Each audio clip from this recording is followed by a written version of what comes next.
Magandang araw mga kagabay. Ngayon po July 24, 2024, araw po ng Miyerkules, devotion natin sa ating mahal na ina ng laging saklolo. Alam po ninyo, ang salita ng Diyos ay parang isang butil na ito po'y ibinibigay sa atin.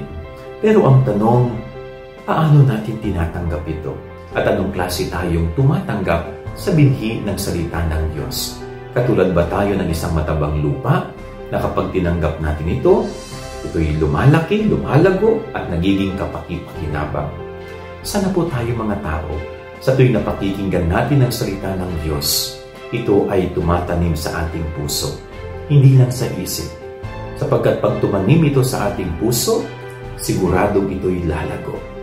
Ito'y mamumunga at magiging kapaki-pakinabang. Yan po yung ipagdasal natin palagi, na tayo, ang ating sarili, ay maging isang matabang lupa, na kung saan ibinibinhi, pinalalago, pinalalaki ang binhi ng salita ng Diyos. Yan ang ating gabay aral ngayong maghapon. God bless po sa inyo lahat. Pagpalain kayo ng Panginoon.